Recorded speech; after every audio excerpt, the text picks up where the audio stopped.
3 अगस्त 2026 railway group D के पहला shift का ओरिजिनल प्रश्न है और वीडियो अच्छा लगे तो इस चैनल को सब्सक्राइब कर देना। पहला प्रश्न है, स्वच्छ आकाश का रंग नीला दिखाई देने का मुख्य वैज्ञानिक कारण क्या है? तो इसका मुख्य वैज्ञानिक कारण है प्रकाश का प्रकीर्णन। निम्नलिखित में से किस माध्यम में ध्वनि की गति सबसे अधिक होता है? तो ठोस में ध्वनि की गति सबसे अधिक होता है।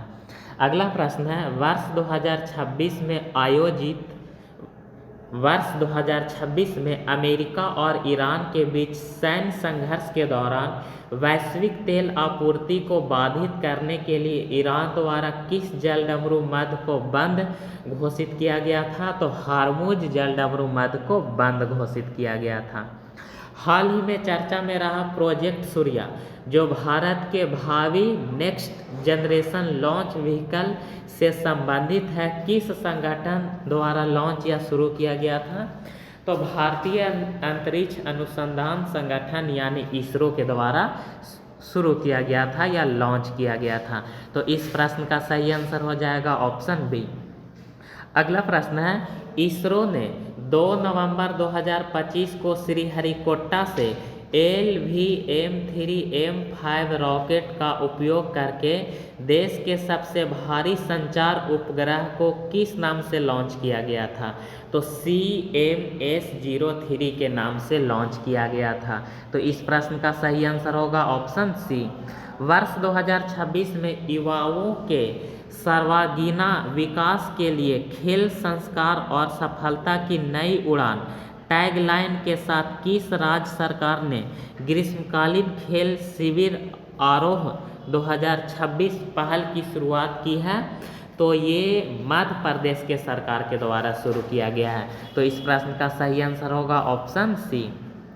हाल ही में किस भारतीय एथलीट ने बेंगलुरु में आयोजित इंडियन एथलेटिक्स सीरीज 2026 में 8.15 मीटर की छलांग लगाकर पुरुषों की लंबी कूद में स्वर्ण पदक जीता? तो उसका नाम है, उस खिलाड़ी का नाम है मुरली श्रीशंकर। अगला प्रश्न है, हाल ही में पद्म विभूषण से सम्मानित डॉक्टर एन राजम निम्नलिखित में से किस संगीत वाद्य यंत्र को बजाने के लिए प्रसिद्ध था? तो वायलिन बजाने के लिए वो प्रसिद्ध थे। तो इस प्रश्न का सही आंसर होगा ऑप्शन सी। अप्रैल 2025 में प्रचारित साचेट ऐप निम्नलिखित में से किसके द्वारा लॉन्च किया गया था? तो C.डॉट के द्वारा लॉन्च किया गया था। अगला प्रश्न है, फरवरी 2026 में प्रधानमंत्री नरेंद्र मोदी और फ्रांस के राष्ट्रपति इमैनुअल मैक्रोन के बीच आधिकारिक द्विपक्षीय शिखर बैठक कहाँ आयोजित किया गया था? तो इसका आयोजन मुंबई में किया गया था।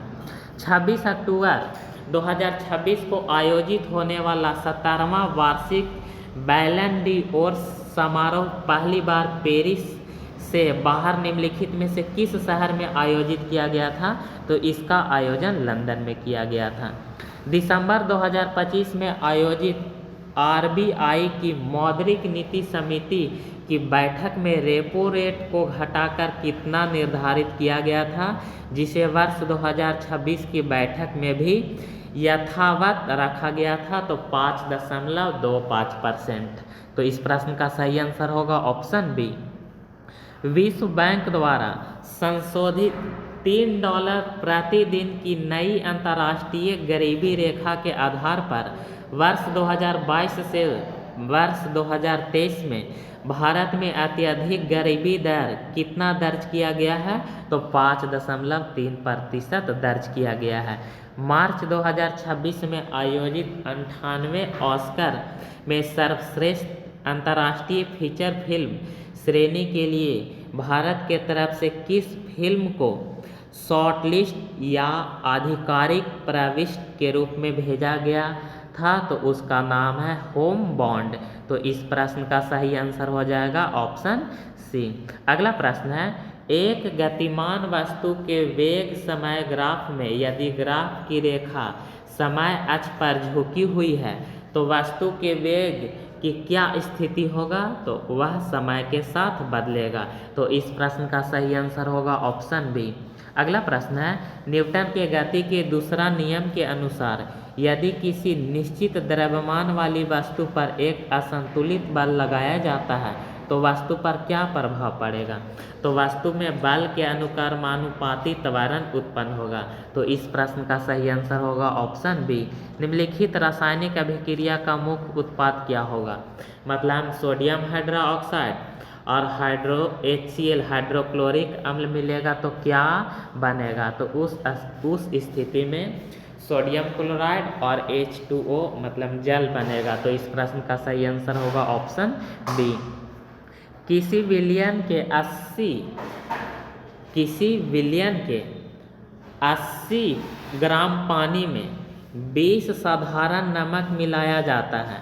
80 पानी में 20 साधारण नमक मिलाया जाता है तो विलयन के द्रव्यमान प्रतिशत सांद्रता कितना होगा? तो इसका सांद्रता होगा 20%। तो इस प्रश्न का सही आंसर होगा ऑप्शन बी। वायु में प्रकाश की चाल 3 × 10⁸ मीटर प्रति सेकंड है। यदि किसी अन्य माध्यम में प्रकाश की चाल घटकर 2 × 10⁸ मीटर प्रति सेकंड हो जाता है तो उस माध्यम का अपवर्तनांक कितना होगा? तो उसका अपवर्तनांक होगा 1.5। निम्नलिखित में से कौन से पदार्थ या यौगिक अपघटन अभिक्रिया प्रदर्शित करता है? तो सिल्वर ब्रोमाइड, कैल्शियम कार्बोनेट और जल, ये तीनों के तीनों यौगिक अपघटन अभिक्रिया को दर्शाता है। तो इस प्रश्न का सही आंसर होगा ऑप्शन सी, यानी 1, 2 और 3 ये तीनों के तीनों अपघटन अभिक्रिया को दर्शाता है।